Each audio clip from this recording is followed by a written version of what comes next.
suspected spy balloon is discovered flying above western states, but so far, no plan to shoot it down. NORAD essentially sent up F-22s to figure out what's going on, and that's the reason why President Biden conferred with his national security team and asked for military options. They determined that it was not appropriate to shoot down this balloon because of the risk it posed to civilians on the ground, and that's why President Biden followed that advice. ABC's Louis Martinez. The big white unmanned balloon is over Montana now, near some nuclear silo fields, but well above commercial air traffic, and it could head east. It will probably follow the jet stream and the prevailing winds moving easterly across the United States.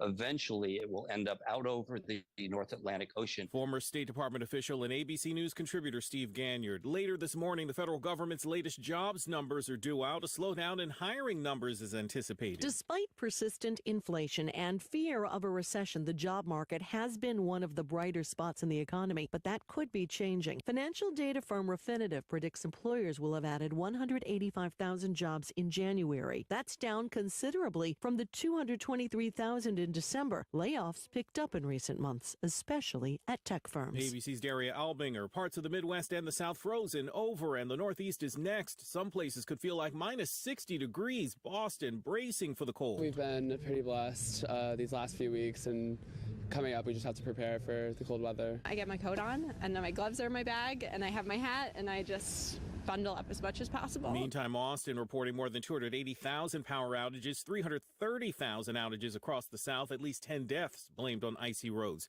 In New Jersey, still no word on who killed a suburban councilwoman shot to death in her car near her home Thursday. Authorities say it doesn't appear her workmate are a target. So far, no arrests. You're listening to ABC News. Inside a dimly lit room at the LBJ Library in Austin, Texas, a motion sensor triggers a recording, and a voice fills the room. Suddenly, there was a sharp, loud report. A shot. It's the voice of Lady Bird Johnson, the wife of Lyndon Johnson. He wants to get out. There is no way out. Lady Bird recorded her entire experience in the White House, hours and hours of tape that almost no one has ever heard. And those tapes, they end up rewriting history. This is a story about one of the most influential members of the administration, even if we never knew it. I wrote out for Lyndon about a 9-page analysis of what I thought his situation was. From Best Case Studios and ABC Audio, listen to In Plain Sight, Lady Bird Johnson. Available now wherever you listen to podcasts. Some popular SUVs are being recalled. Ford is recalling more than 380,000 Ford and Lincoln SUVs sold in the U.S. because the touchscreen activated camera may not work when the vehicle is in reverse. That can reduce rear visibility while backing up and increase the risk of a crash. The company's gotten more than 2,000 warranty reports and has been informed of 17 minor crashes, but so far there are no reports of injuries. Many of the recalled vehicles were recalled for the same problem in 2021. Models and model years are on the company's website. Daria Albinger, ABC News. A Russian army officer in hiding and seeking asylum in the U.S. tells ABC News Russian forces are committing torture in Ukraine. Konstantin Yefremov is a senior lieutenant and the most senior Russian soldier to defect and speak publicly since the invasion of Ukraine. He says he witnessed Russian forces torture and loot and says Russian forces are undersupplied, forced to hunt animals for food. He also claims most troops do not believe Russian President Vladimir Putin's reasons for invading Ukraine. Pope Francis heads to South Sudan today for the second leg of his Africa visit. The Pope is expected to urge peace in the fighting and humanitarian crisis there. The pontiff will join the Archbishop of Canterbury and the Church of Scotland's leader in the capital, Juba, to make a joint call for peace. This is ABC News. What if I told you, in Iran, women are banned from going to soccer games? Mom, take the ball. I love you. For 43 years, Iranian women have fought back. Police pushed us. Troops. This is their story. The joy was forbidden. What is the meaning of that? That is how they control you.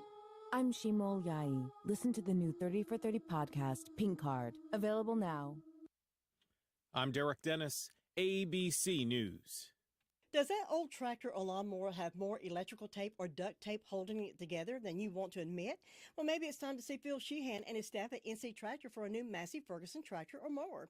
Massey Ferguson is a company that's been around for over 175 years. That says a lot about a company. And paired with Phil Sheehan, who's been in business for over 25 years, that says a lot about Phil and his staff. Knowledgeable about their product, and they stand behind every sale. Massey Ferguson is the last tractor you'll ever need. NC Tractor, a dependable and reliable company that'll be there after the sale. NC Tractor on Railroad Avenue in Rutherford.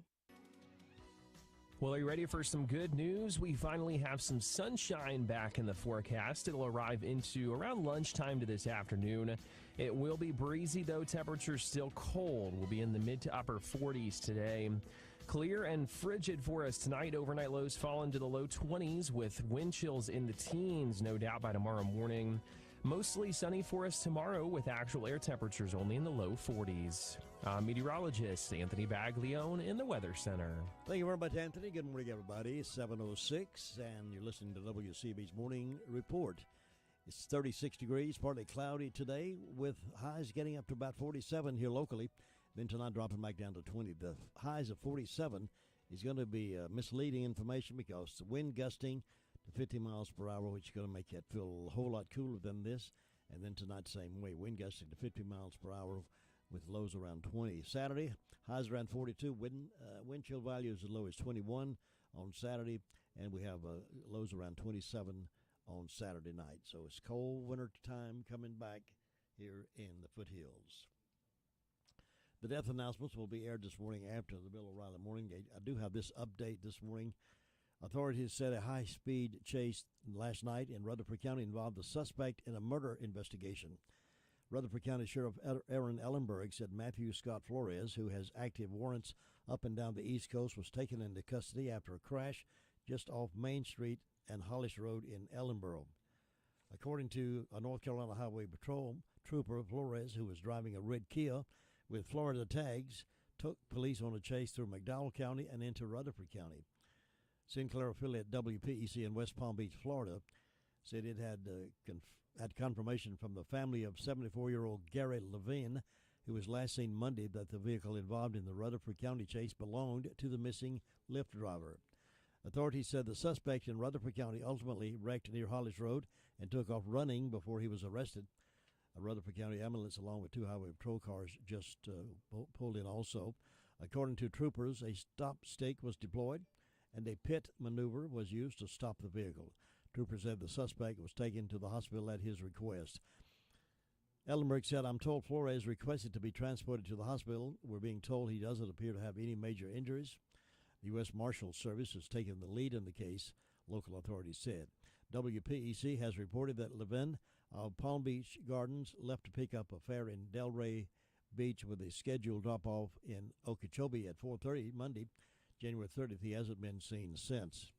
WPEC said investigators with Palm Beach Gardens police said Levin's car, a red four-door Kia Stinger, was last seen in Gainesville on Wednesday, February the 1st, after being spotted in Miami and Okeechobee.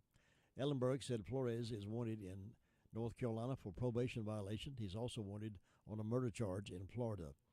Ellenberg said this is one of those deals where the type of crime that the suspect was wanted for, we had to pursue until the suspect was apprehended, and they did do that. They police cars everywhere last night, as you probably were aware and heard throughout the evening. That's the story on that. Our team made the stop, made the arrest, and he's now behind the bars somewhere. About 10 minutes after 7 o'clock, we'll have the Bill O'Reilly Morning Update. We'll have more news on the mother-grandfather that was arrested, or the children that were lost in the house fire recently. We have information on their arrest coming up here in just a few minutes on the most information for the foothills, WCAB Rutherfordton. Well, we have a little pause for Bill O'Reilly. Let me remind you that Valentine is coming up. You need to get your cards into us. And they're coming in the front door, and that's okay. We're glad to see you when you come in. But if you don't want to mail it, be sure to get here on time. You can bring it by to us. 191 Whiteside Road, Rutherford. Your name, your sweetheart's name, and any love song you'd like for us to play for you. We'll try our best to do that. And the drawing starts next week. Here's Bill O'Reilly with the Morning Update.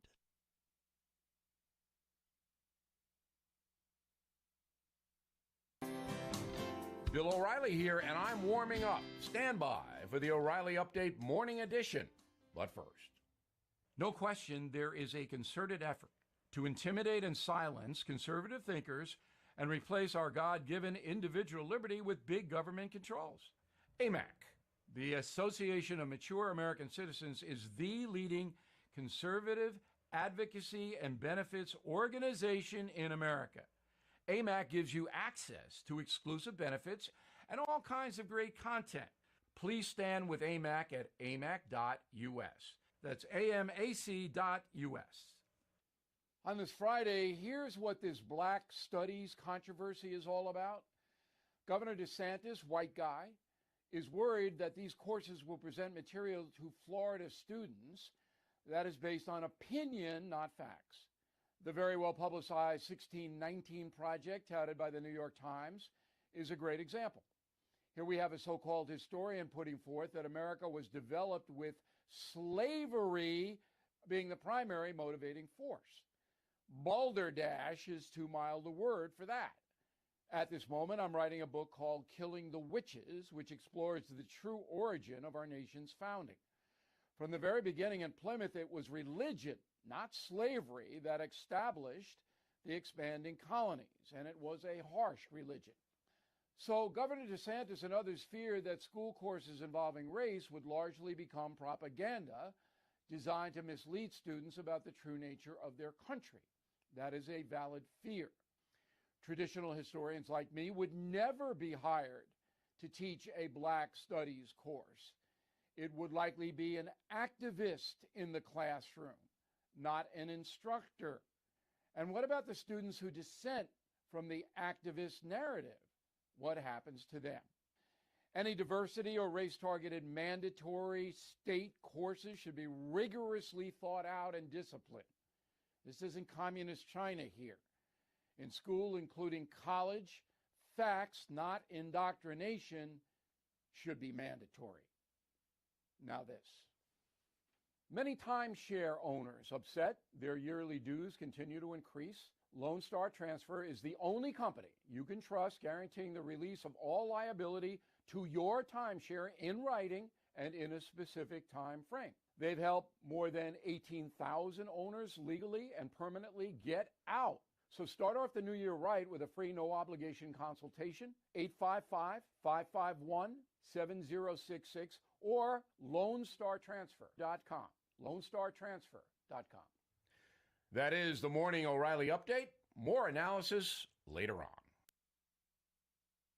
13 minutes after 7 o'clock, I now have these death announcements for this Friday morning. James Arthur Toney, 82 of Ellenboro, passed away Thursday at Henderson Care Center. The family will have a private service in order to honor James's wishes. Crow's Mortuary is assisting the family in the death of James Arthur Toney. Martha Louise Crane, age 79, passed away Wednesday, February the 1st, while being cared for at Mission Memorial in Asheville. Funeral services be held 2 p.m. Saturday, February the 4th, at Gilkey Church of God, Oak Springs Road, Rutherfordton. The burial will follow in the church cemetery. The family will receive friends 1 hour prior to service time. Crow's Mortuary is assisting the family of Martha Louise Crane.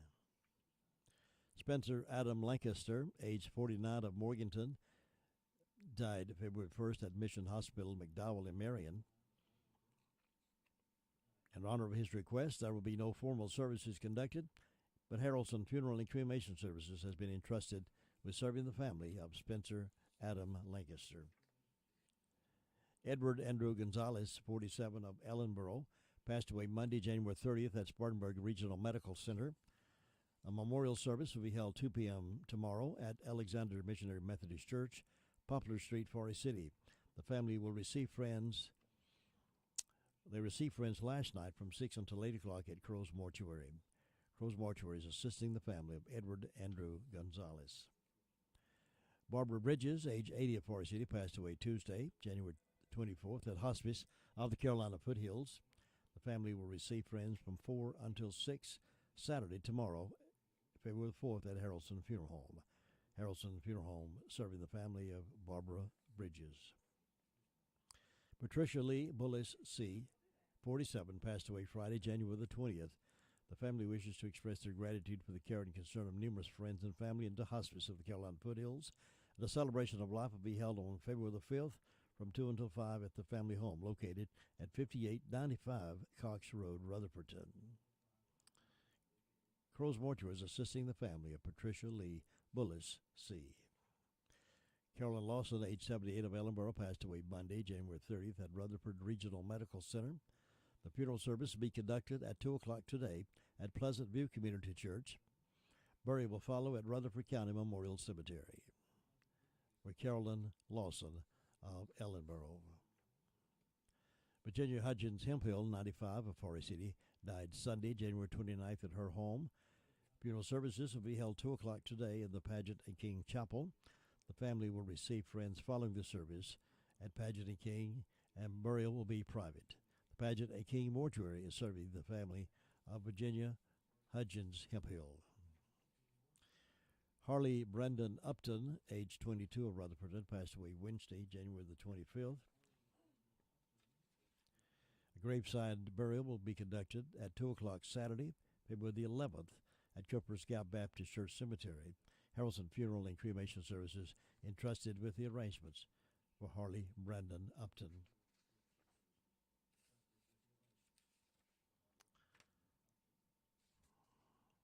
And those are the death announcements we have in-house this morning.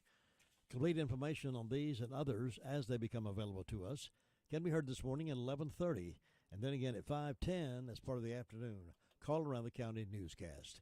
It's now 16 minutes after 7, and we'll get to the phones in just a few moments.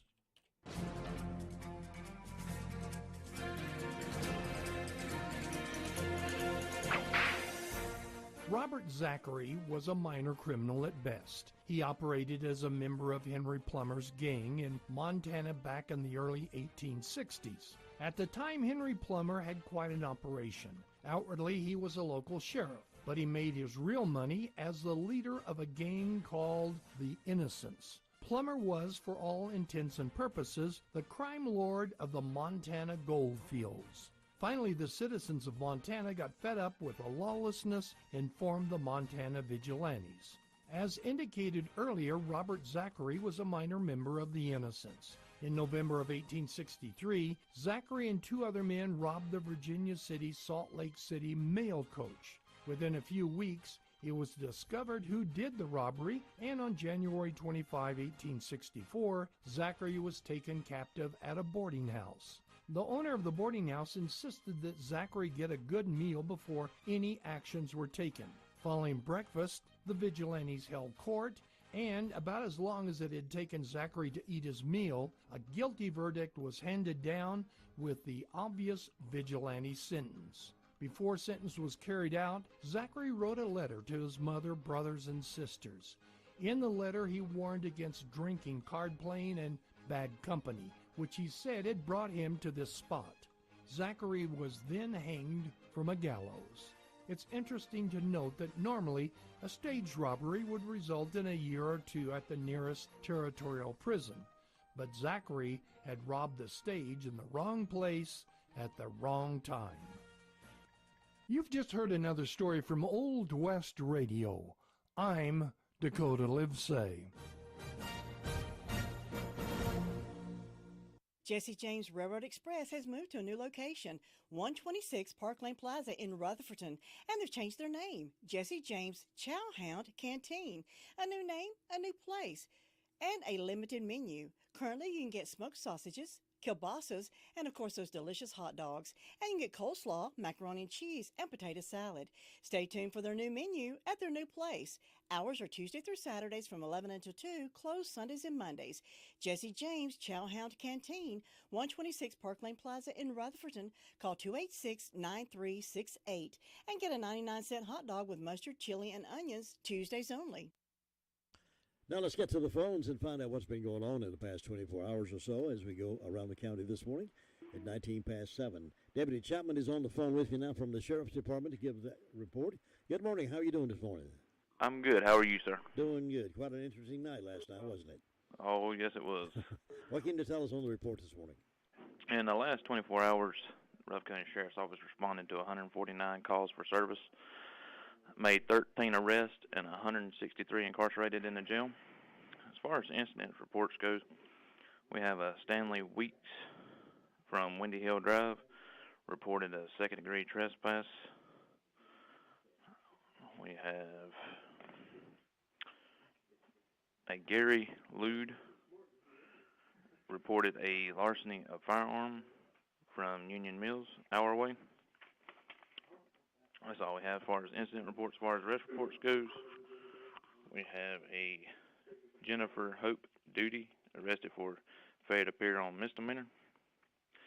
Bruce Wayne Givens from Pea Ridge Road, Mooresboro, arrested for driving while license revoked.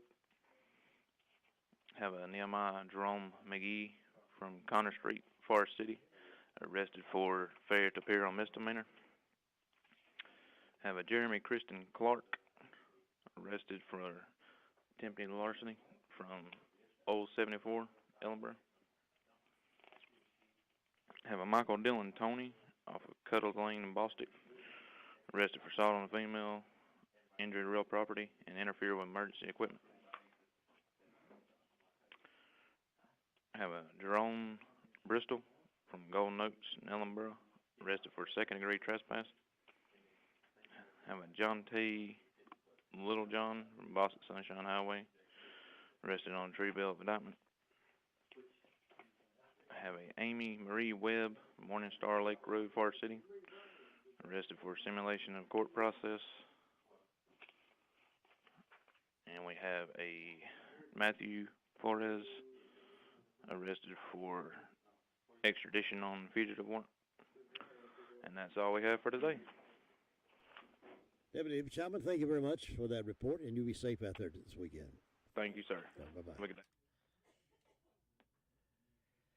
The mother and grandfather of the two children killed in a fire recently have been formally charged and arrested.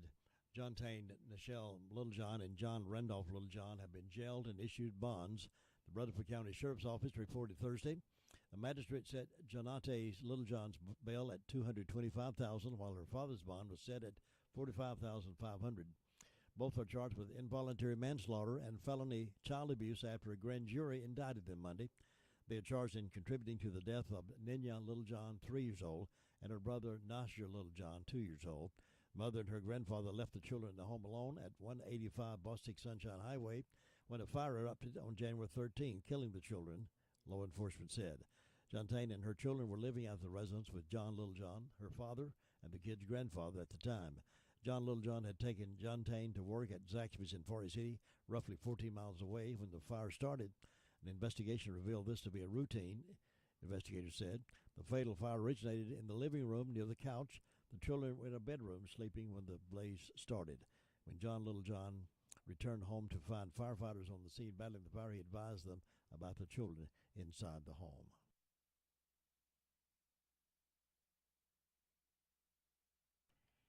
And here's Melissa reporting from 911 Communications Center. Melissa, good morning. Good morning. What's on your report? In the last 24 hours, the Rutherford County 911 Communications has processed a total of 349 911 and administrative calls. These consisted of 57 for emergency medical services. Under law enforcement, Sheriff's Office responded to 205 calls, 97 for the town of Forest City, 32 for Rutherfordton, 4 for Lake Lure, and 14 for Spindale. Under fire calls, the Cherry Mountain Fire Department responded to a power line fire, Cliffside, to a smoking structure. They were assisted by Sandy Mush, Ellenboro, and SDO. Ellenboro responded to a motor vehicle accident, Rutherfordton to a motor vehicle accident, and SDO to a motor vehicle accident. And that's all. Thank you very much. You have a great day. You too. Bye-bye. Bye-bye.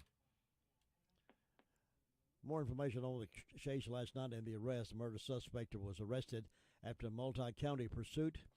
The murder suspect arrested after a multi-county pursuit. And then Thursday, February the 2nd, the Rutherford County Sheriff's Office, the Forest City Police Department, and the Spindale Police Department assisted the North Carolina Highway Patrol and the U.S. Marshal's Office Regional Fugitive Task Force with a multi-county vehicle pursuit involving a murder suspect. The pursuit entered Rutherford County on U.S. Highway 64 and continued through the Bostic and Ellenboro areas. The pursuit was terminated by utilizing a pursuit intervention technique. However, the suspect then led troopers and deputies on a short foot pursuit before being apprehended. The suspect, Matthew Scott Flores, 35, was wanted in both North Carolina and Florida for multiple felonies. Due to the apparent impairment of Flores' suspected narcotics use, Flores was provided medical attention by Rutherford County EMS and transported to Rutherford Regional Health System for evaluation. After receiving medical clearance, Flores was transported to Rutherford County Slammer. Matthew Scott Flores' charges are as follows. In North Carolina, parole violation, fugitive, felony speed to elude arrest, and DWI. In Florida, he's wanted for second-degree murder, possession of firearms by a convicted felon, discharge firearms in public, and violation of supervised pretrial release. Flores is currently held in the Rutherford County Slammer with no bond for the parole violation and a total of $615,000 secured bond on the remaining North Carolina charges. The Rutherford County Sheriff's Office would like to sincerely thank the North Carolina Highway Patrol, U.S. Marshals, Carolina Regional Fugitive Task Force, Forest City Police Department, Spindale Police Department, Rutherford County EMS, and Rutherford Regional Health System for the outstanding professionalism and teamwork to ensure the safety of the citizens and the apprehension of this violent offender. That's the latest update we have, and thank Todd for sending that information into us. Here's Ruby Taylor now reporting from Danieltown SDO Report. Good morning, Ruby. Good morning. What's on your report? Well, the fire department assisted Cliffside on a fire, and they had a vehicle accident. And on my birthday calendar, I've got Reverend Jerry Root and Silas Gardner having birthdays today. And Mr. and Ms. Randy Bostic has got an anniversary, and hope these people have a nice day. Tomorrow, Jackie Henson and Leslie Horton's having birthdays. Mr. and Ms. Brendan Bright, an anniversary. Sunday, Jordan Kenton, Zandron Branch, and Dana Hamburg having birthdays Sunday, and hope they all have a nice day, and the signs are in the breast today, going to the heart tomorrow and Sunday. That's all I got. Thanks, Ruby. Have a good weekend. You too. Bye-bye. Bye. Your car's best friend can be RS Speedy Lube Service Center. That's because RS Speedy Lube Service Center and Car Wash can keep your car or truck running clean with a regular oil change. They check the fluids and vacuum out the car and have you on your way in no time. Go next door for a radiator or transmission flush, brakes, exhaust, CV joints, and service for big trucks and campers also available. Pull next door to the RS Speedy Automatic Car Wash and make your car happy with a clean, all under and all over car wash. It's all at RS Service Center and Car Wash on Railroad Avenue in Rutherfordton. Chris Meldon is up next, up in the Chimney Rock, Lake Lure, Bills Creek area. Chris, how you doing this morning? Good, Jim. How are you? Doing great. Glad it's finally Friday, friend. Absolutely. What's on your report today? Well, it's pretty cold out there. It doesn't look like it's going to get above into the 40s today. But it's been a good it was a good day yesterday for everybody in the fire department up our way. No calls to report. And I did look up Chimney Rock Park's groundhog's name, and it's Greta. Greta. Okay, thank you very much. I appreciate that very much. I had seen one report that said it was pumpkin, and they're reporting a story in the newspaper about pumpkin, but I've always heard Greta as well, so I don't know which one's correct. Yeah, I saw pumpkin as well somewhere, but I went to the official Chimney Rock State Park page and saw that. Yes, thank you. So, got to believe the internet. Oh, well, absolutely. Everything you read on the internet is correct, right? Absolutely. So. All right. Anything else going on? That's all I got. All right, Chris. I do appreciate you. Thank you, and have a good weekend. You have a great weekend. Bye-bye. It can be a tough call when it comes time to provide a daycare service for an aging parent or a loved one. You can always depend on Rutherford Life Services for a safe facility that offers medical monitoring, nutritional meals, fun activities, and is a loving environment. Rutherford Life is licensed by the State of North Carolina Division of Aging. They will be glad to answer any questions you may have. Call them at 288-1697. Rutherford Life Services offers a trained staff of professionals who you can entrust your loved one to. Rutherford Life Services is located at 230 Fairground Road in Spindale.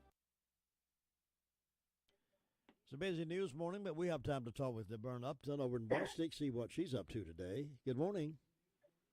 Good morning. How are you? I'm good. Hope you're doing well. I'm doing well. It's Friday. Yes, it is.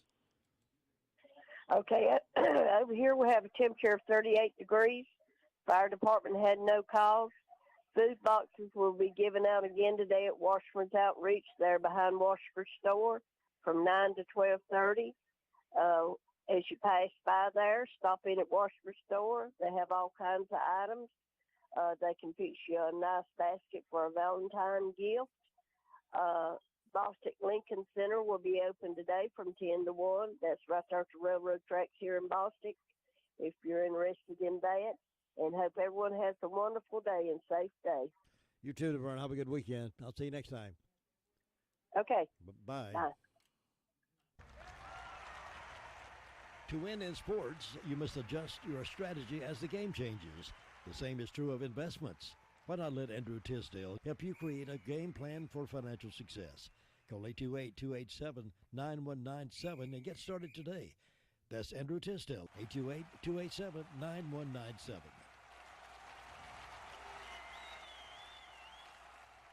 Nobody gets a better deal than the customers at Sisk Family Ford.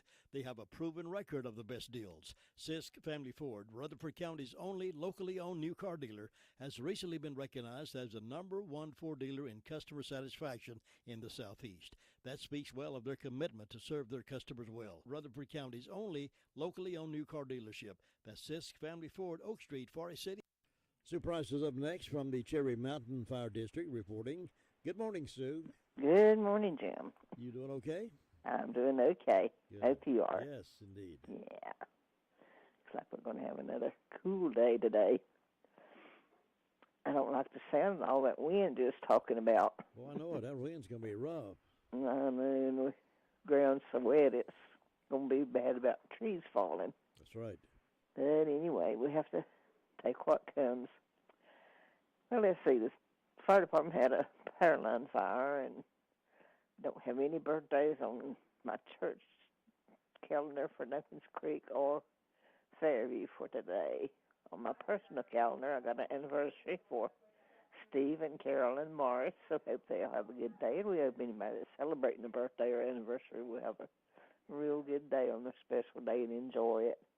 And I hadn't had any announcements come in, so it's just a quiet and calm over here, and we're looking for a good day, and I hope you'll have one, Jim, and a good weekend, you and Faye. Thank you. Sue, you too. Have a good one. I'll see you next time. All right. Bye-bye. Thinking about the departure of a loved one through death is a subject we don't like to talk about. However, pre-planning or prepaying for a funeral is a consideration and responsible thing to do.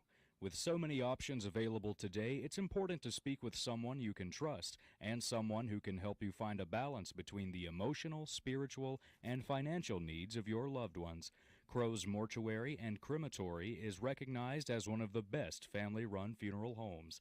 It's a family tradition, and they know how to care for your family. Any questions you might have, they will be happy to answer. Call Crow's Mortuary and Cremation Services at 286-2304. Let me brag on Hutchins Pest Control a minute. Don't let the pest bug you when Hutchins Pest Control is as close as a phone call. Honest, dependable, professional, and on-time service may be the reason they keep getting voted best pest control.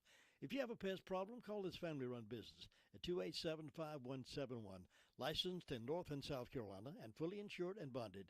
Get a free estimate when you call Hutchins Pest Control and be sure the job is done right.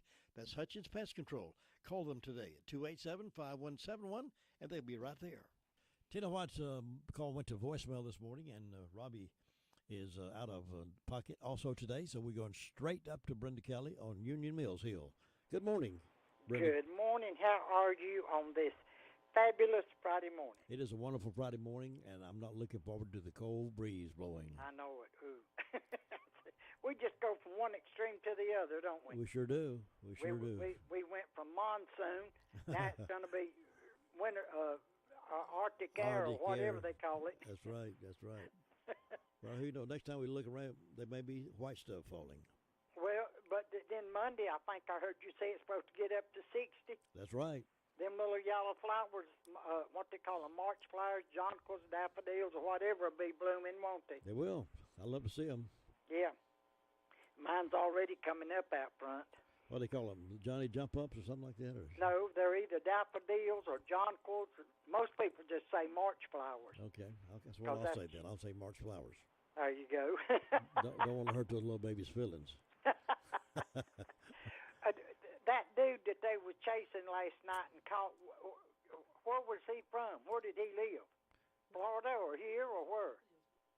I think he must. I'm not sure where he lived actually, but he did the killing in Florida, and came up through here. That's when the rest. I'm not sure where his residence actually is, but he killed that man in Florida, took his car, and came up through here and got to Rutherford County. He realized he was dealing with some tough dudes out here.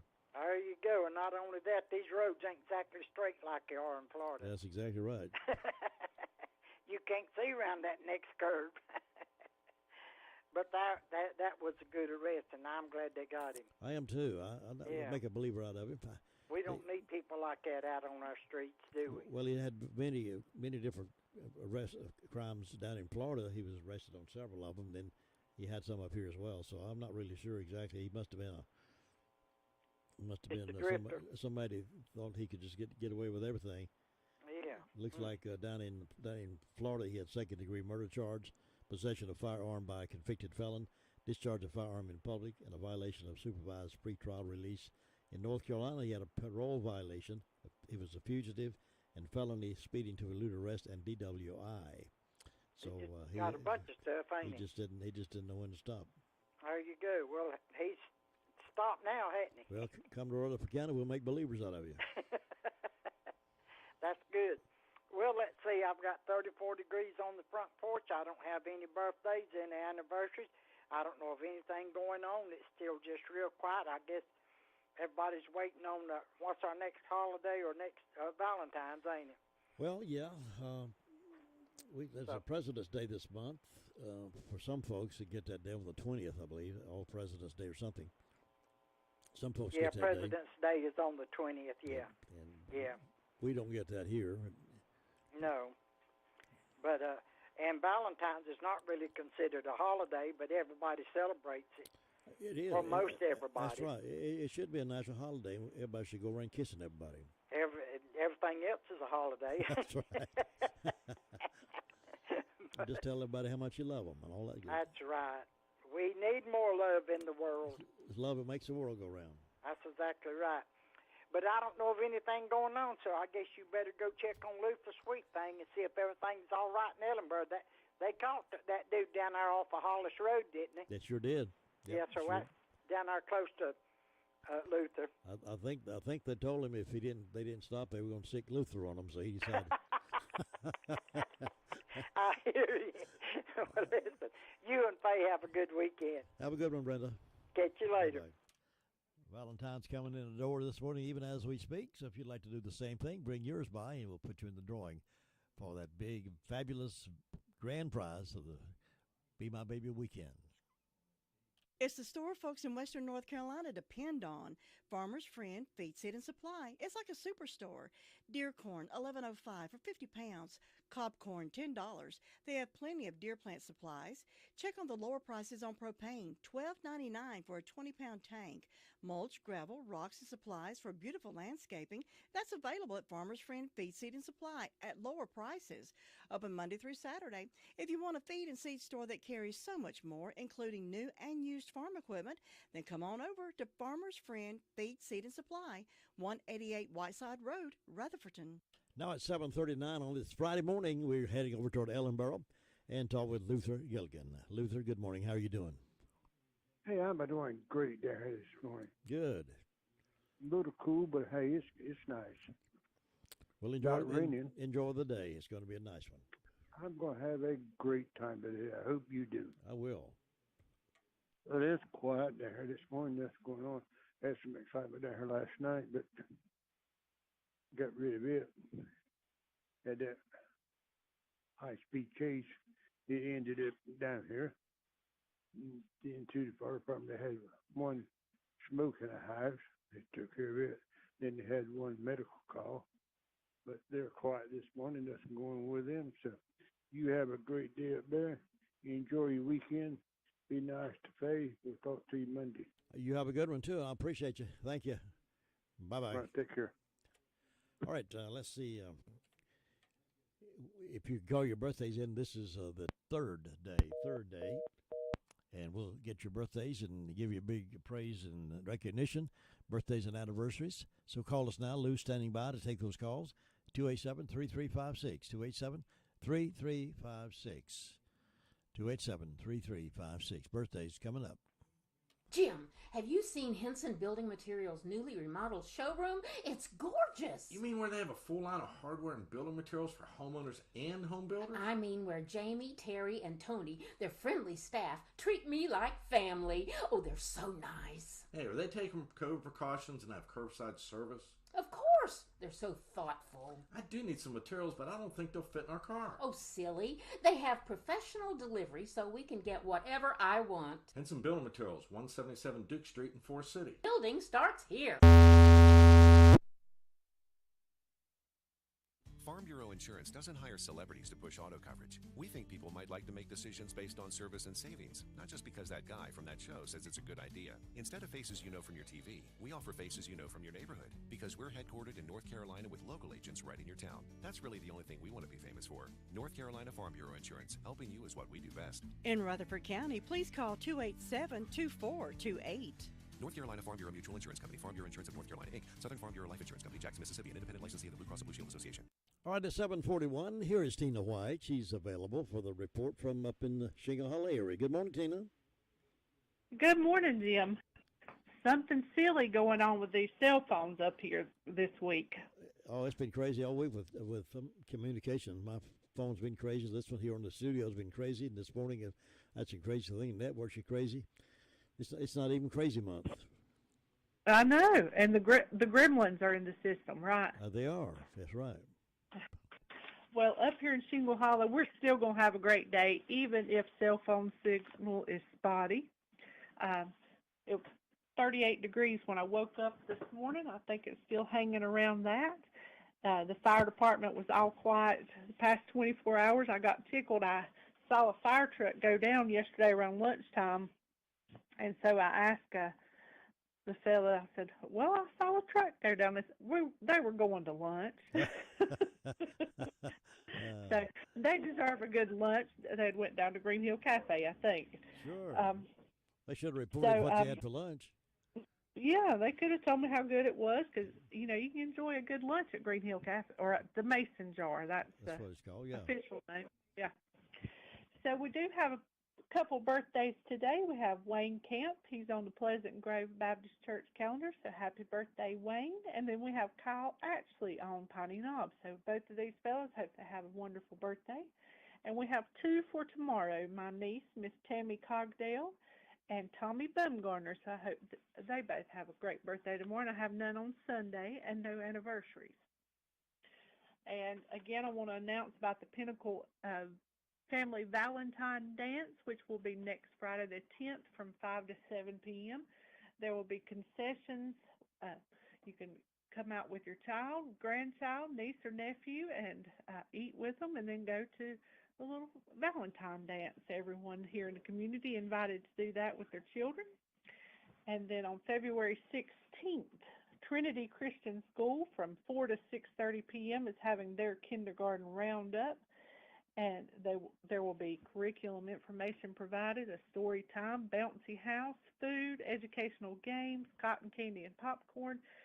You can come and find out how your student can attend Trinity Christian School for around $50 a month. So if you know a kindergartner that might be interested in a good Christian education, come on out February 16th from 4 to 6:30 at Trinity Christian School. And that's all I have this morning. I hope everyone has a wonderful, safe weekend, and I'll talk to you Monday. Thanks, Tina. I appreciate you. You have a good weekend. Thank you, Jim. Bye-bye. Well, it's time now for us to consider having lunch today. Yes, Granny Beast can provide that for you. Granny Beast can provide a good lunch for you. And see what you want on that sub. They'll fix it the way you want to. Many different things you can put on top of that sub. You can get that honey wheat, which I like. They have other bread as well. Just go by and tell them, let you try that honey wheat Jim's talking about. I think you'll enjoy having lunch with them. And I know you'll enjoy those delicious daylight donuts, won't they, Lou? Oh, yes. 7:45 right now. Happy birthday.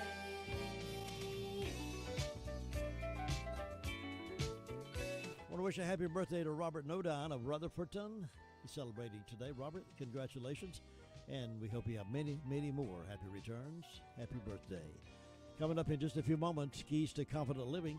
Top of the hour, Real Estate Insights with Beth Helton, right here live in the Blue Room.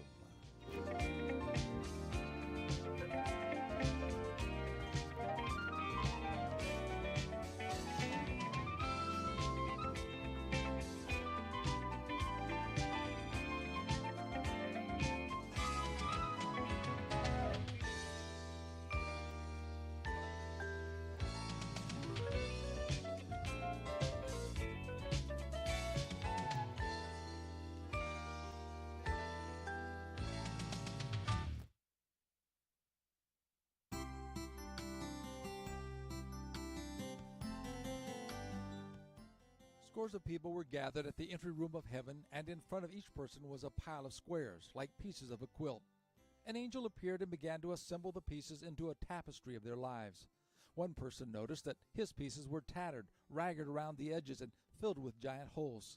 Each square was labeled with a part of his life that had been difficult and filled with challenges and temptations. Hardships which he endured were the largest holes of all. Finally, the time came when each life was to be displayed, held up to the light, the scrutiny of truth. His gaze dropped to the ground in shame. He had love in his life and laughter, but there had also been trials of illness and lack of wealth and false accusations. He had to start over many times, often struggling with the temptation to quit. Now was the moment of truth. He rose and slowly lifted the combined squares of his life to the light. A gasp filled the air as others looked on the tapestry before him. Light flooded the many holes, creating an image of the face of Christ. And then gentle words seemed to flood his soul, saying, "Every time you gave over your life to me, it became my life, my hardships, and my struggles. Each point of light in your life is when you stepped aside and let me shine through, until there was more of me than there was of you." This is Bill Hostler with today's Key to Confident Living. Who will be the 2023 WCAB 100.9 Be My Baby Weekend Grand Prize winner?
if it weren't for one woman, his grieving mother, who turned her son's death into a rallying cry for justice.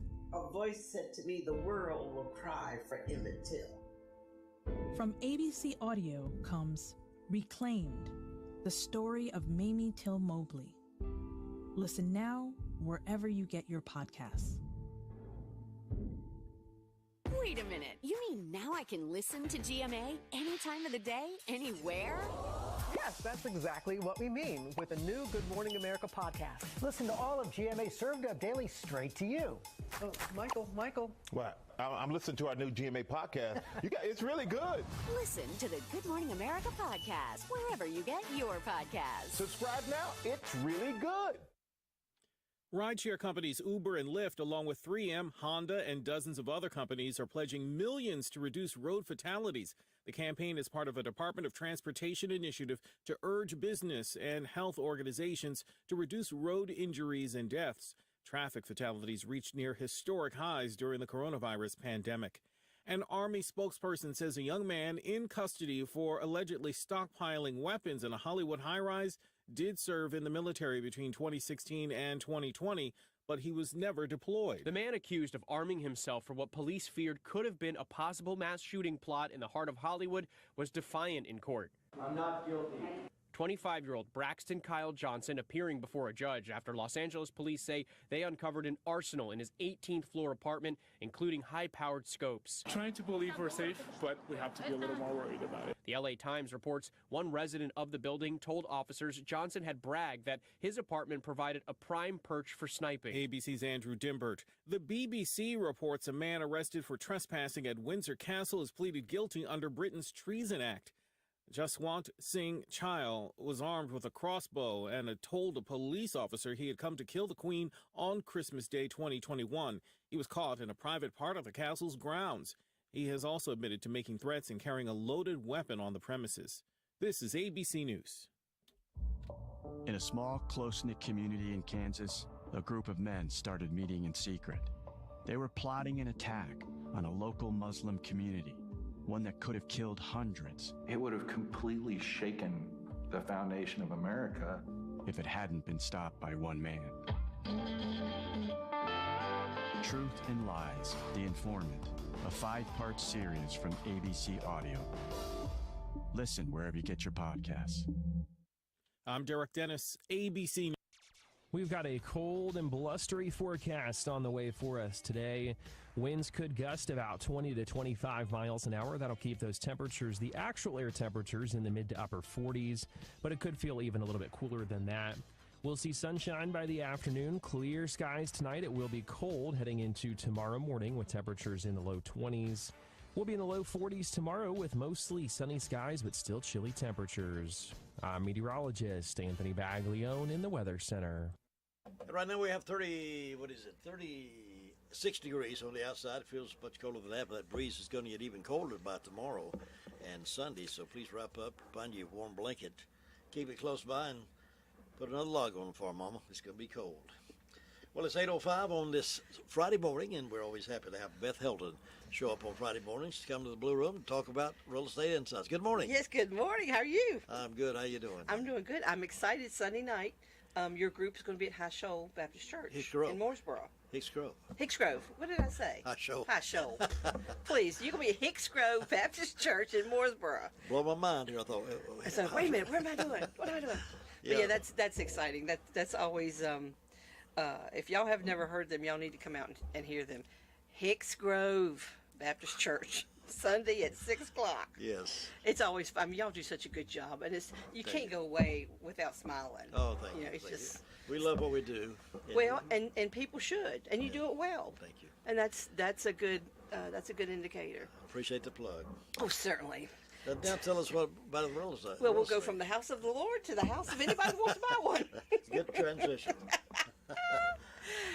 We've got this thing called fair housing, and fair housing has been it's been a hot topic lately with everything that's been going on with the crazy market. Fair housing is basically, we cannot discriminate based on your religion, your sex, your race, your handicap, your familial status, anything. And so what had happened a couple years ago, it was more prevalent than it is now. These buyer love letters. If somebody saw a house and they absolutely wanted it, it's like, okay, I'm going to write a letter. Well, the problem with those buyer love letters, and I do not recommend them, is I cannot discriminate. I'm a realtor. I'm held to a higher standard. Now, a seller, he can discriminate all day long. I cannot. So if a buyer's agent tells their people, oh, write a letter and we'll give it to the seller. First off, they shouldn't tell them that, but they should at least guide them in what they can and cannot say. Because if I'm given that letter, I'm going to ask my seller client, do you really want to see this letter? I've got a letter from them. If you want it, I will give it to you. But this is a business transaction, not an emotional journey. And sometimes they'll say, yeah, let me see it. Sometimes they won't. It almost crosses the line for realtors to give that to our seller, because then it looks like we're discriminating. There was one letter that somebody had received, and it had a picture of a family where they had like 5 kids, and the letter stated about their 5 kids, and the husband was a preacher, and it was a white family. They had their picture there. So you've got race, you've got color, you've got religion, and you've got familiar status right there. Those are 3 of the biggies. We can't discriminate against that. And then they went on in the letter to say that the house, it would suit their needs temporarily until they could find something better. So I'm like, so first off, now you're telling my people you don't like their house, but you want them to accept your offer? Well, this is crazy. So I called my seller who was out of state. I said, I've got a letter from the people that made the offer. If you want it, I'll be more than happy to send it to you. It's up to you. She's like, I don't need to see a letter. Okay. And so I'm thinking, don't put me in that position. I mean, agents shouldn't understand that. So, you know, we cannot discriminate against any of that stuff. Fair housing is a really big deal, and they're getting into affordable housing now too, where we're trying to find ways to create affordable housing for people who could not buy in the past, and trying to make them be able to have something now. So I don't suggest buyer love letters. There was one that I've seen that was absolutely phenomenal, and it was from this couple who, they used to walk to school every day, so you know how old they had to have been, because nobody walks to school anymore. And they had written a letter to these sisters. Their parents had died. They were selling the house. They said, we passed by this house every day on our way to school. And we decided one day that we were going to get married, and we were going to buy that house. And she said, so every day that we walked by that house, we talked about where we were going to have our furniture and how many kids we might have and all this stuff, just, you know, planning our future in that house. And she says, well, we did get married, and my husband and I saw the sign, and we absolutely have got to have this house. We love this house. We loved it as children, and they got the house. But it didn't say, you know, anything about their religion or anything about them other than we saw the house, we loved the house. That's a good buyer love letter. In this market too, which is, things are slowing down slightly. Prices aren't as high as they were.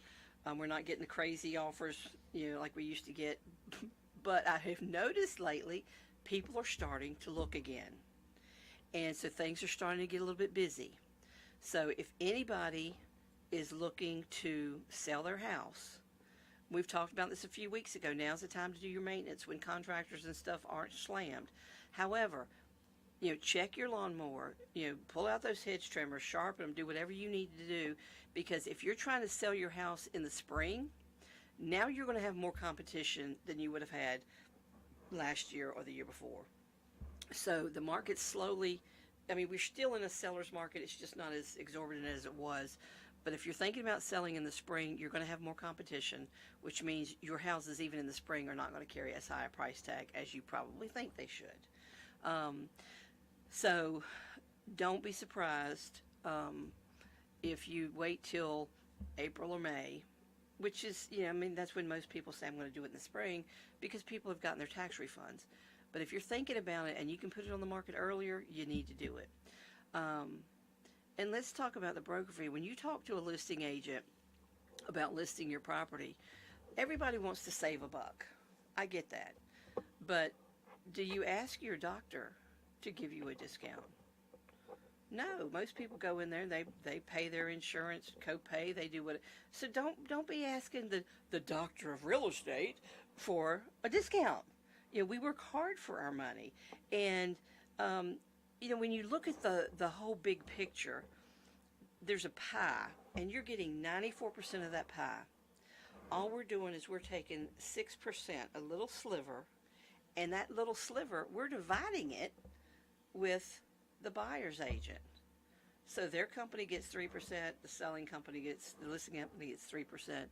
3%. So when we cut that down, then we also have bills to pay that, you know, money makes a difference. You know, $100 makes a difference. So sometimes there are circumstances where we will say, you know, yeah, we'll do it for 5% or something. There is no standard percentage because everybody can do it the way they want to.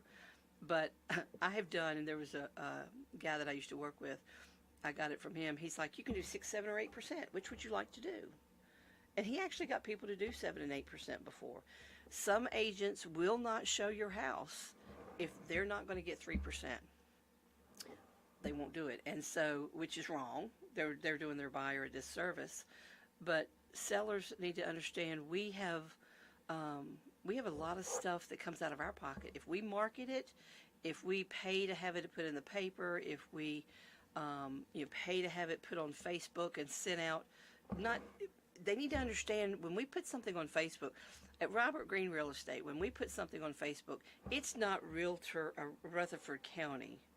It's not just the friends that are friends of Robert Greene Real Estate. This thing goes out, just like when you're going through your Facebook page and you see these sponsored ads. We're going all over the place. I mean, we may be going to New Jersey and California and New York and Florida. We're sending your property on Facebook all over the place.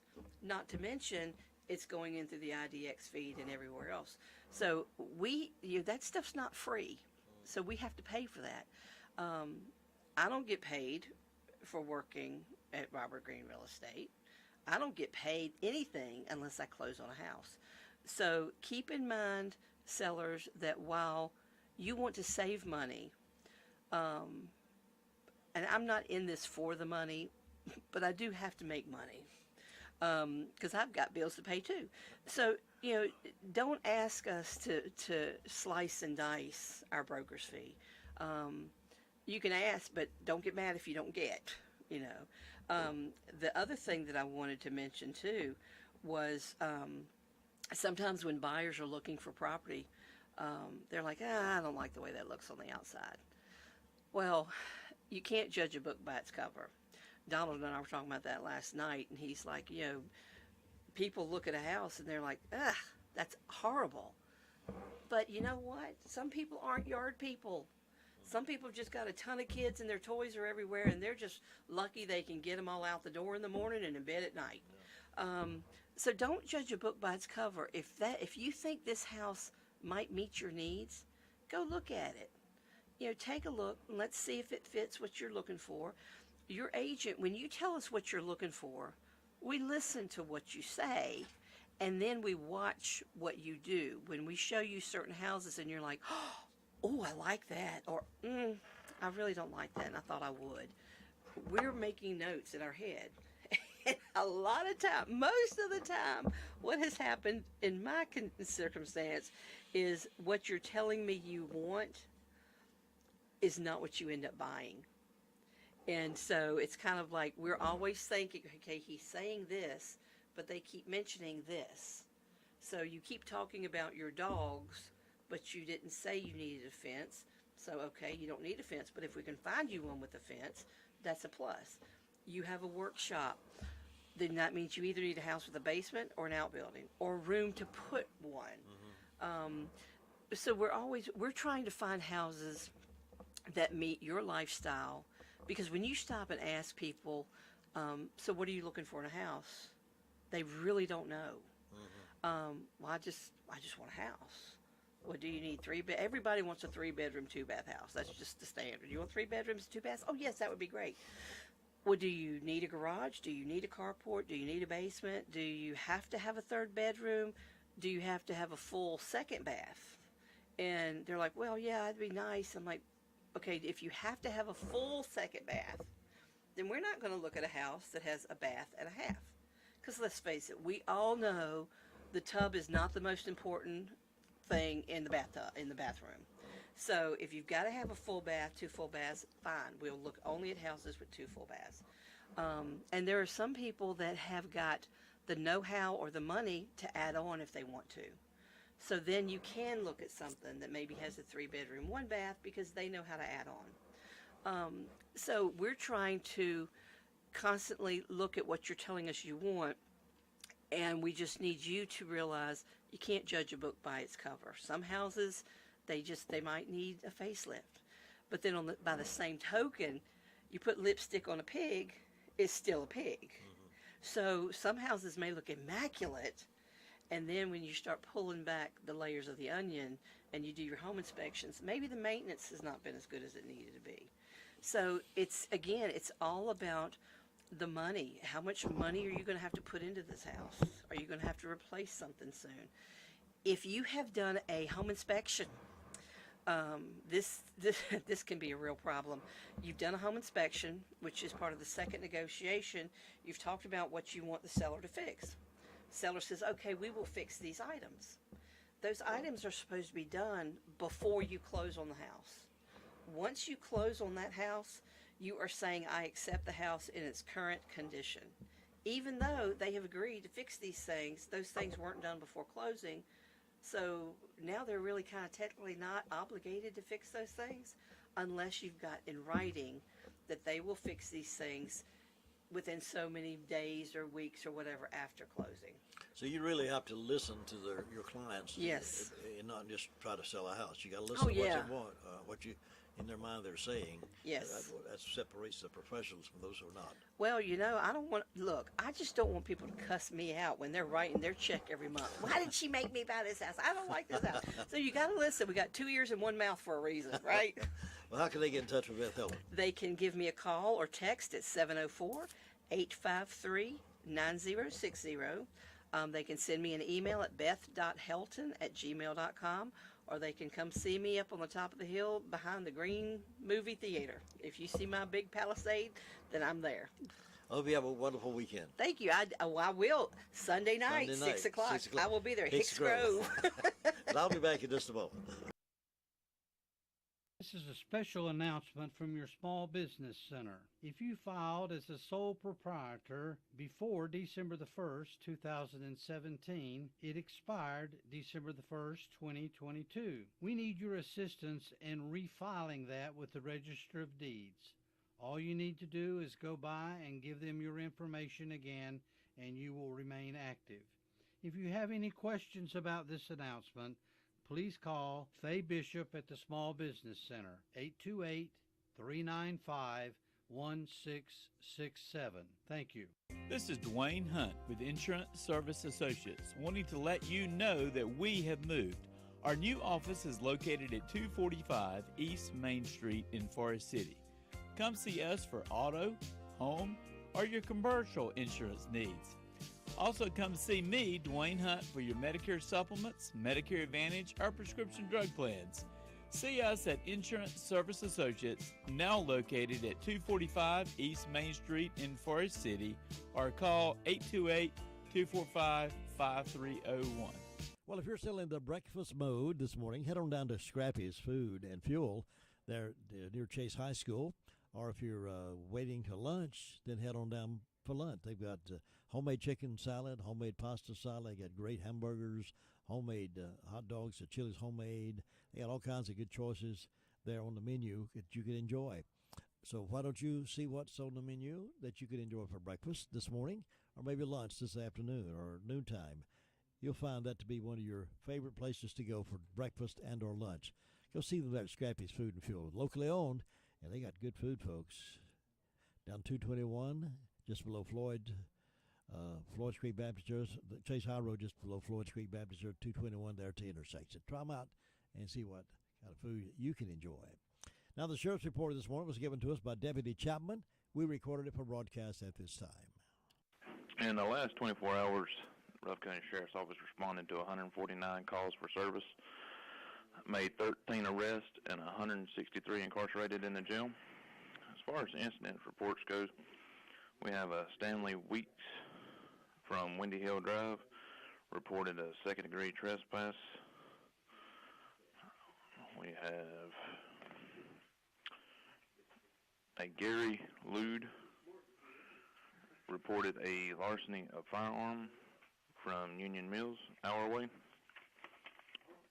That's all we have as far as incident reports. As far as arrest reports goes, we have a Jennifer Hope Duty arrested for failure to appear on misdemeanor. Bruce Wayne Givens from Pea Ridge Road, Mooresboro, arrested for driving while license revoked. Have a Nehemiah Jerome McGee from Connor Street, Forest City, arrested for failure to appear on misdemeanor.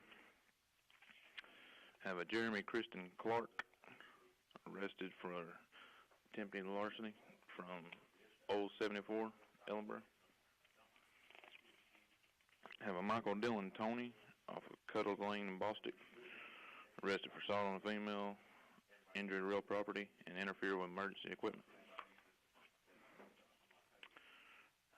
Have a Jerome Bristol from Golden Oaks in Ellenborough, arrested for second-degree trespass. Have a John T. Littlejohn from Boston Sunshine Highway, arrested on tree bill of indictment. Have a Amy Marie Webb, Morningstar Lake Road, Forest City, arrested for simulation of court process. And we have a Matthew Flores arrested for extradition on fugitive warrant. And that's all we have for today.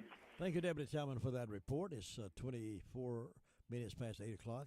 Word of Faith Fellowship program coming up in just a few moments. Let me remind you, though, that Valentine's are coming in the front door now. If you want to bring yours, hand carry yours by, that's perfectly great. We'd love to see you. 191 Whiteside Road, Rutherfordton, or if you want to get it in the mailbox, it's Post Office Box 511. But your name, your sweetheart's name, and your telephone number. And if you want to request a favorite love song, you can do that as well. We'll do our best to get those played for you. Now, stand by. It's been a busy news day, and will continue to be that way throughout today. Stay tuned. We'll have all the news for you, plus your favorite oldies right here on WCAB Rutherfordton. Sports is next.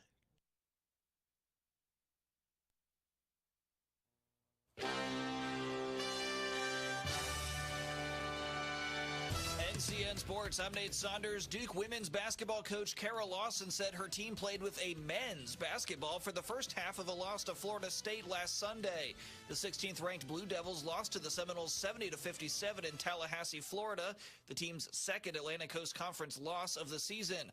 After her team beat Pittsburgh 53-44 on Thursday, Lawson ended her news conference by speaking animatedly about Sunday's game. Lawson called it embarrassing and said the mistake would never happen in a men's game. The circumference of a women's ball is about an inch smaller than a men's ball and is typically about 2 ounces lighter. And last night was for women's basketball. Cheyenne Day Wilson and Celeste Taylor each scored 13 points, and number 16 Duke beat Pittsburgh 53-44. Taylor scored 9 of her points in the fourth quarter to help Duke pull away. Pittsburgh was within 3 points with 1:47 left in the third quarter, but the Panthers missed their next 11 field goal attempts before a make with 3 minutes and 26 seconds remaining in the game. Freshman Kayla McPherson came off the bench to score 14 points as number 11 North Carolina cruised to a 73-62 victory over Virginia. McPherson connected on 6 of 10 shots with 2 3-pointers and added 4 assists for the Tar Heels, who have won 8 straight conference games after a 3-game skid to open ACC play. Tawny Morgan tied her career high with 17 points and contributed 2 of the 6 free throws Georgia Tech made in the last 30 seconds to secure a 68-62 win over number 15 North Carolina State. And Tanaya Latson scored 19 points, and Michaela Timpson added 16 points. And number 23, Florida State eased by Wake Forest 72-44. Florida State pulled away in the second quarter by outscoring Wake Forest 21-4. I'm Nate Saunders. You're listening to NCN Sports. Are you considering a backup generator for your home and tired of being told it'll be several months for delivery? Alternative Power has hundreds of units in stock and can have your generator installed in a matter of weeks, not months. A Generac automatic standby generator from Alternative Power guards your home against blackouts caused by weather of all types. Prepare your home now with a Generac automatic standby generator. Alternative Power, North Carolina's Generac experts. See more at alternativepower.com. North Carolina farmers often face challenges that translate to high stress levels and anxiety. The Farm and Ranch Stress Assistance Network is here to support you. This extensive network connects farmers, ranchers, farm workers, and families with stress assistance resources, offering all kinds of support from mental health to financial to farm safety. If you or someone you know could benefit from our support, visit ncfarmstress.org today. That's ncfarmstress.org, providing help and hope for stressful times. Charlotte will attempt to break its 4-game road skid when the Hornets play Detroit tonight. The Pistons have gone 5-23 against Eastern Conference teams. Detroit is 2-3 in games decided by 3 points or fewer. The Hornets are 8-25 in conference matchups. Charlotte ranks 6th in the league, scoring 15.4 fast break points per game. The teams play for the second time this season. The Pistons won the last meeting 141-134 in overtime on December 15th, with Alec Burks scoring 27 points in the win. Last night, Charlotte did lose to Chicago 114-98. In college basketball, Marshall beat App State 66-58, and NCA&T lost to UNCW big time 63-87. I'm Nate Saunders. You're listening to NCN Sports. We've got a cold and blustery forecast on the way for us today. Winds could gust about 20 to 25 miles an hour. That'll keep those temperatures, the actual air temperatures, in the mid to upper 40s, but it could feel even a little bit cooler than that. We'll see sunshine by the afternoon, clear skies tonight. It will be cold heading into tomorrow morning with temperatures in the low 20s. We'll be in the low 40s tomorrow with mostly sunny skies, but still chilly temperatures. I'm meteorologist Anthony Baglione, Weather Center. Right now it's 36 degrees, going to get up to 47 with some gusty wind today. And then tomorrow, mostly sunny with highs around 42. Wind chill value as low as 21 tomorrow. Stay warm, folks. Stay out of the wind and enjoy yourself this weekend and stay safe. And I'll see you back here bright and early Monday morning. It's 8:30 time now for Word of Faith Fellowship radio program. And with the program today is Charles Davies. Good morning, everybody. This is Charles Davies. I'm with the Word of Faith Fellowship, and I'm here to share with you some things that God's put on my heart. And really, back in December, our family went to the coast. We went to the Outer Banks, and I was studying my Bible, and at the same time looking out the window, I was looking at the ocean. And you know, when I looked at the ocean and I saw how big and how vast it was, you know, it gave me an opportunity to get out of, you know, our own little world of everything we got to do and where we go in our just everyday life and see the bigger picture. And through that, God was speaking to me something to share with you that I believe is very important for all of us to keep a hold of every day of our life. And because we need to know the overall plan that God has for mankind. Why did he put us on this earth? Why does everything happen the way it happens? What's going to happen at the end? What's his overall plan? Because when we see the overall plan of God, then we can realize where we fit in. We can also realize what's happened in our life and where we're to go and the direction we're to go and the purpose for our own life.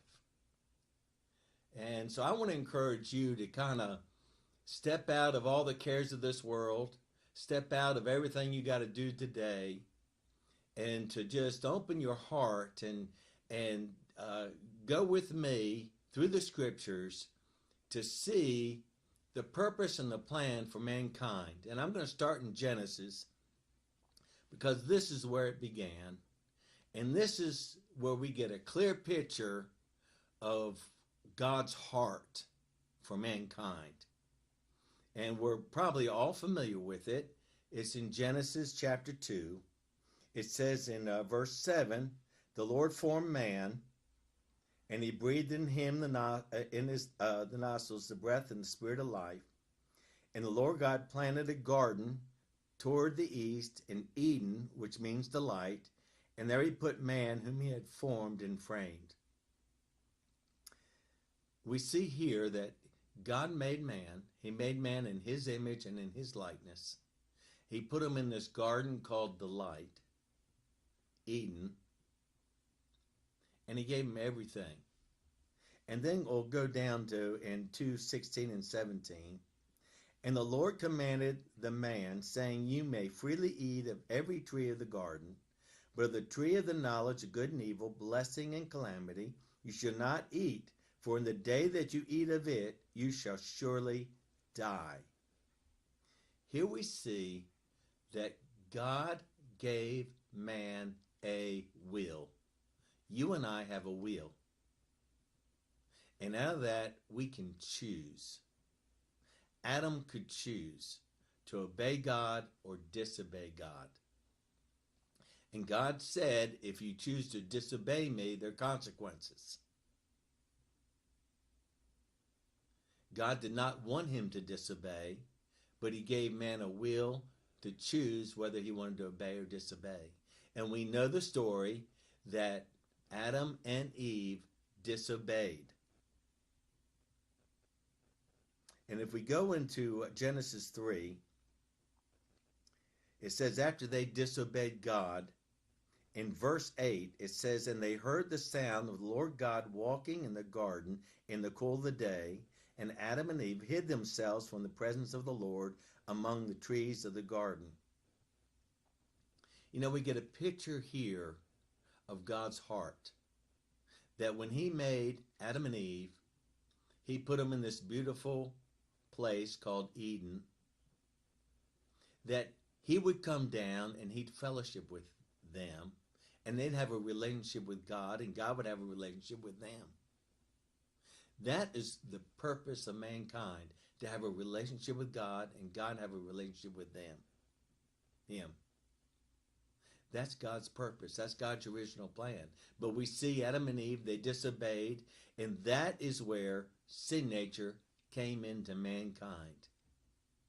But you know, it's interesting, if you go to Genesis 3:15, God says he'll put enmity between the woman and between the offspring, and her offspring, he, and they capitalized he in the Bible, meaning Jesus, will bruise and tread your head underfoot, talking about the devil, and you will lie in wait and bruise his heel.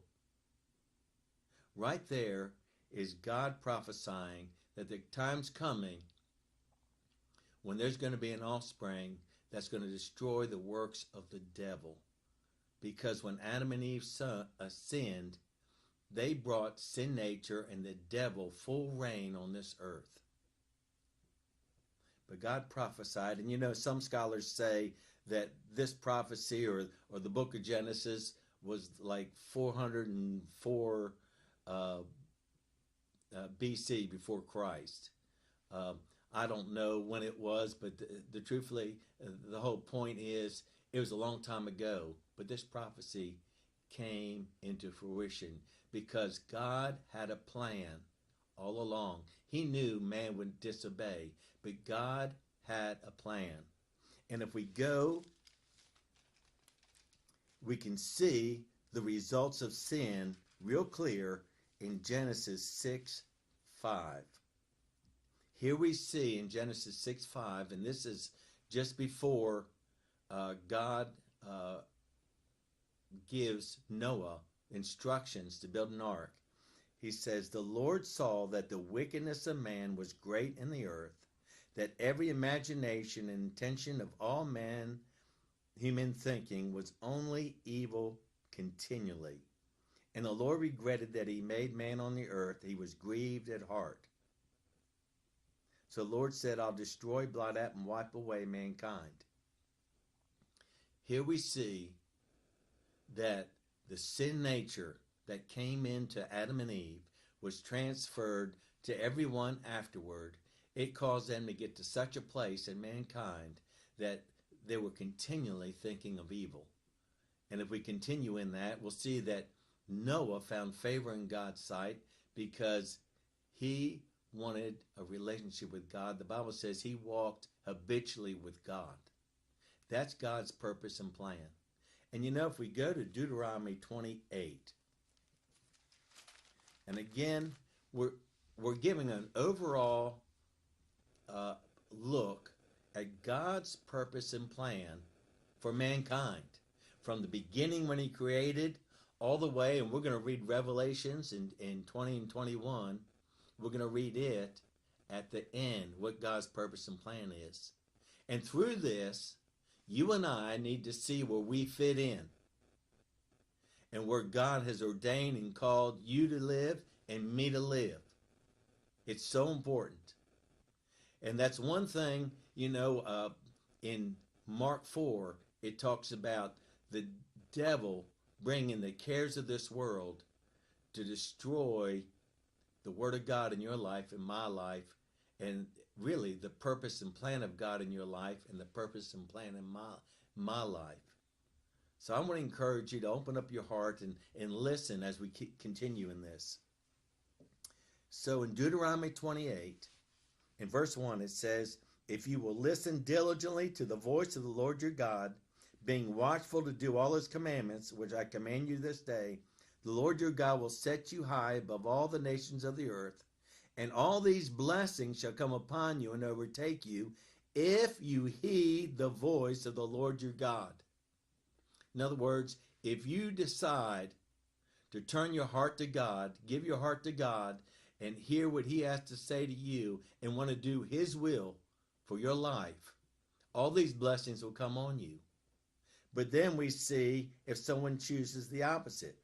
In verse 15, "But if you will not obey the voice of the Lord your God, being watchful to do all his commandments and his statutes, which I command you this day, then all these curses shall come upon you and overtake you." So we see clearly we have a will. There's another scripture, I believe it's in Joshua, where it says, "I put before you blessing and cursing, life and death, you choose." We have a will. God gave us a will. Why did he give us a will? He gave us a will because he didn't want us to be like a robot. A robot's something that's programmed, that doesn't have a will. It just does what it's told to do. We have a will. We can choose to love God, and we love God by hearing his voice and obeying. Or we can choose not to love God by not hearing God's voice, not obeying God, and the Bible says the curses will come on us. In John 10:10, it says, "The thief," that is the devil, "comes to steal, kill, and destroy." We saw what happened to Adam and Eve. They gave to sin, and the Bible says because they gave to sin, death came onto them. Adam and Eve, they were not supposed to die. They were created to live forever. The reason death took them over is because of the sin in their life. And it's recorded that Adam actually lived 900 and some years because his body was created to live, not die. So we see that sickness, death, hatred, bitterness, murder, everything evil, everything wicked, lying, everything like that comes from the devil.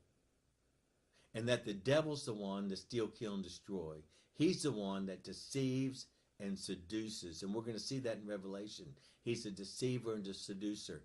He deceived Adam and Eve. He deceives you and I. But we can go to Jesus, and Jesus can show us the truth. And the Bible says the truth sets us free. So I want to go to Ephesians 2:1 real quick. Because in Ephesians 2:1, actually 2, it says, well, let's go 1. And it says, "And you He, Jesus, made alive when you're dead, slain by your trespasses and sins, in which at one time you walked habitually. You were following the course and the fashion of this world, under the sway of the tendency of this present age, following the prince of the power of the air. You were obedient to and under the control of the demon spirit that still constantly works in the sons of disobedience, the careless, the rebellious, and the unbelieving, who go against the purposes of God. Here we see that because of the sin nature that's been in all of mankind's life, your life, my life, everybody's life, that sin nature, they say, is the prince of the power of the air, the demon spirit that works in us.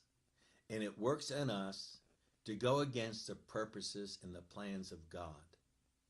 You and I were born to go against the purposes and plans of God. That's why it's so important that we hear what God says about mankind, about you, and about me. Because our lifestyle of living in sin tints our whole image of what truth is. We see things out of what's in us, bottom line. God wants us to see things how he sees it. He sees mankind crippled and destroyed by sin and Satan destroying people's lives. I can look back at my life. I can see how he destroyed my life. I'm sure you can look at your life and you can see how the devil destroyed your life. And he may still be destroying your life. But I got good news for you. Jesus came that we might have life and have it more abundantly. And that's God's purpose. That's God's plan. I want to go real quick to Isaiah 53. Because in Isaiah 53, this was approximately, probably 740, they say, to 700 years before Christ. And here, Isaiah prophesied, for the servant grew up, talking about Jesus, before like a tender plant, like a root of dry ground. And it goes on, he was despised, he was rejected. And then in verse 4, surely he has borne our griefs, our sicknesses, our weaknesses and distresses, carried our sorrows. And then verse 5, but he was wounded for our transgressions, he was bruised for our guilt and iniquity. The chastisement needed to obtain peace and well-being for us was upon him. With the stripes that wounded him, we are healed and made whole. Here, almost 700 years or more before Jesus ever came on this earth, it was prophesied that he'd come. God had a plan. He had a purpose. And that plan was going to be fulfilled, and no devil in hell could stop it. And we see here Isaiah prophesying about Jesus. He was going to die for the sins of mankind, not only for the sins, but the sickness and disease, the curse, so that we could live free for Jesus Christ. And I want to go now to Romans 5. Because in Romans 5, and I'll start with 15. But God's free gift is not at all to be compared to the trespass. His grace is out of all proportion for the fall of man. For if many died through one man's falling away, talking about Adam, his lapse is offense, much more profusely did God's grace, the free gift that comes through the undeserved favor of one man, Jesus Christ, abound and overflow for the benefit of many. What Paul's saying in Romans 5, this is 15, is that with one man giving his will to sin and the sin nature taking over, Jesus Christ, what he did on that cross, what was prophesied in Isaiah 53 and came to pass, it broke the power of that sin nature so that we can receive God's grace and we could live as children of God. and live for God. God had a plan. He knew in the very beginning that man was going to fall. He had a plan to bring man and restore man back. It says, nor is the free gift at all to be compared to the effect that one man's sin. And I'll go down to verse 17. For if because of one man's trespass, death reigned through one, death, sin. The Bible says the wages of sin is death. Death, spiritual death, no peace, no joy, no love, and eventually natural death. It says, much more surely will those who receive God's overflowing grace and the free gift of righteousness reign as kings in life through the one man, Jesus Christ, the anointed. We're to reign as kings in life. You know, I want to stop here and just share real briefly my own testimony, a short part of it, because I remember being in several different churches growing up, and even in the church I'm in now, the Word of Faith Fellowship, a non-denominational church. My life was like a roller coaster ride. I was up and down, up and down, up and down. And the reason being is because I did not have the grace of God in my heart and in my life. Because there wasn't total surrender to Jesus Christ. And it wasn't a thing where I meant it to where I was going to live it every day. Because when that surrender takes place in your life, in my life, we live it every day. It's a commitment. We're faithful to it. And yes, I fall. But that's why I can go to Jesus and say, Jesus, forgive me, help me. And if I see places in my heart where I'm unwilling to do what God wants me to do, I can always go to him and say, Jesus, give me the desire. You know, if you go to Psalms 119, you'll see David crying out, when you give me a desire to do your will, I'll run and not just walk. That's called a relationship with Jesus Christ. That's what he's called us to. That was what God wanted way back in Genesis. He wanted a relationship with Adam and Eve. He came down and fellowshiped. And it was broken because of sin nature and everything was destroyed. Jesus restored it. And then it goes on in verse 19. For just as by one man's disobedience falling away heedlessness, many are sinners, by Jesus' obedience, many are constituted righteous, made acceptable in right standing with God. And again, we're talking about the overall plan of mankind. And I want to go to Revelations now. Because in Revelations,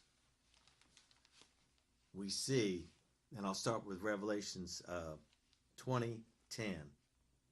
It says, then the devil, who had led them astray, deceiving and seducing them. I want to stop there. It's the devil that seduced me and deceived me, and I'm sure there's still areas where he seduces and deceives me, but I'm crying out for Jesus to show me, because I don't want to be seduced and deceived. I've been so seduced and deceived. I spent years thinking I was born again, and I wasn't. It wasn't until I got in my 50s that I realized I wasn't born again. I was so seduced and deceived because I grew up in church and lived in church and thought all the time I was born again, and I wasn't. That's how deceived I was. And it says the devil was hurled in the fiery lake of burning brimstone where the beast and false prophet were. They were tormented day and night forever and ever. There's going to be a time when the devil who seduced and deceived all mankind is going to be in eternal lake forever and ever. Then I saw a great white throne, the one who was seated upon it, from whose presence and from the sight of whose faith, earth and sky fled away, and no place was found for them. I also saw the dead, great and small. They stood before the throne, and books were opened. Then another book was opened, which is the book of life. And the dead were judged, sentenced by what they had done, their whole way of feeling and acting, their aims and endeavors, in accordance with what was in the books. And the sea delivered up the dead that were in it. Death and Hades surrounded the dead in them. They were all tried, and their cases determined what they had done according to their motives, aims, and works. We see that even though there may be some people thinking they get away with what they're doing, a day is coming where they'll stand before Jesus Christ and the books will be open. Everything is recorded in a book concerning your life, concerning my life. That's why at our church we tell the children, you don't want those things written in the book that are sin. You always want to repent and erase it from the book of life. We need to be aware there's a book, and we need to let people know that book is real, and we're going to be accountable for what's in that book.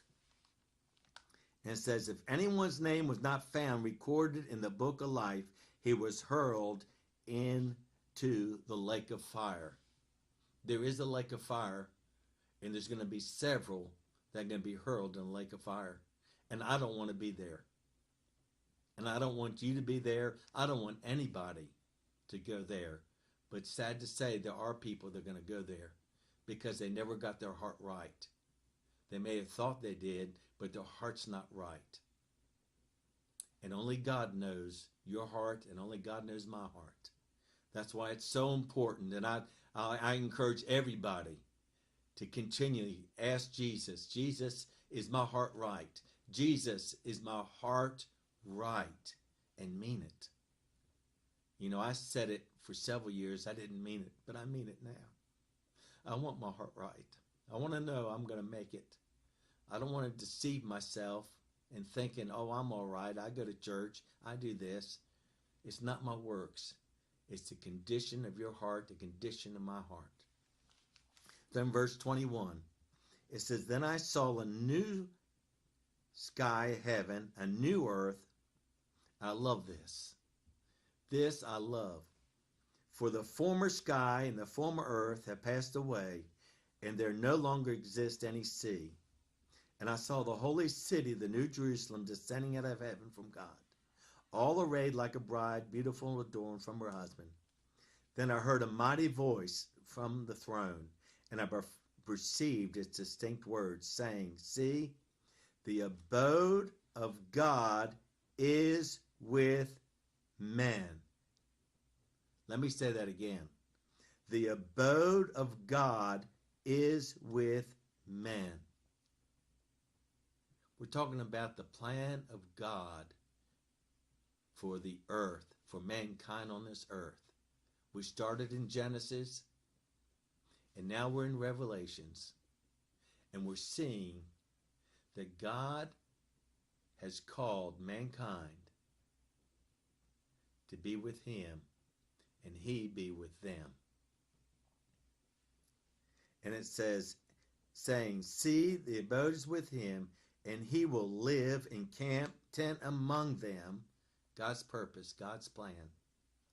And they shall be his people, and God shall personally be with them and be their God.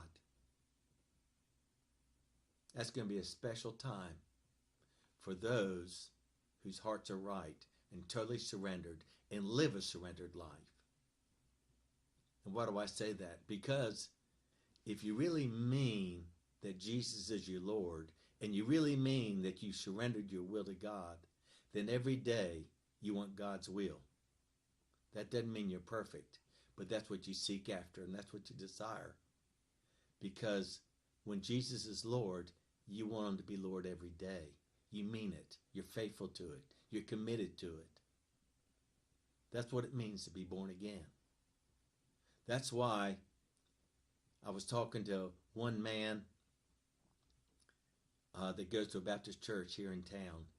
And he said his pastor stood up and in front of the pulpit said he heard from another preacher say that there's probably only 20% of the people in church that are really born again. There's 80% that aren't even born again. And I don't know. I don't know people's hearts. I know my heart wasn't right. I don't know people's hearts. But I do know I desire for every person, including myself, for our hearts to be right before God so that we can be here with him.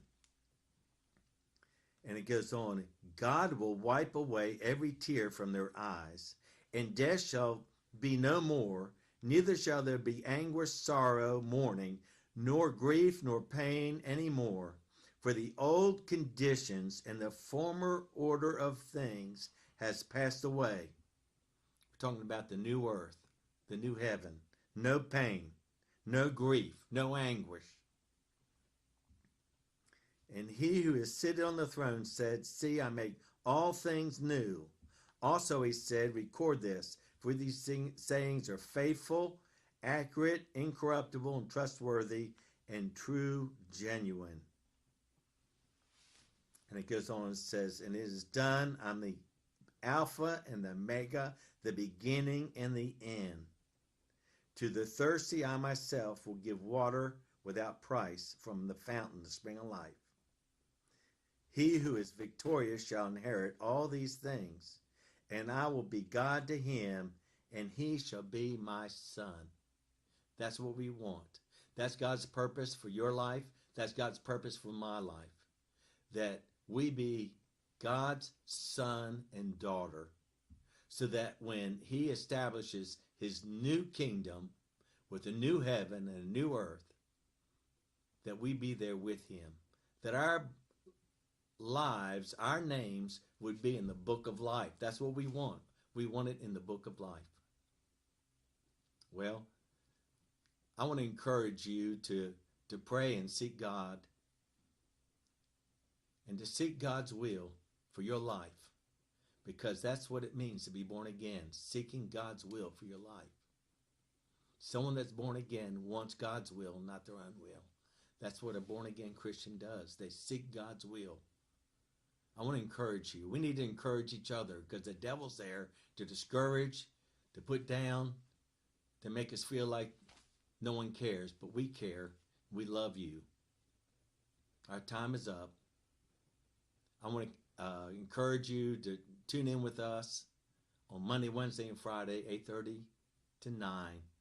And you can go to our website, wordoffaithfellowship.org. You can listen to our radio programs there. And have a good day. We love you.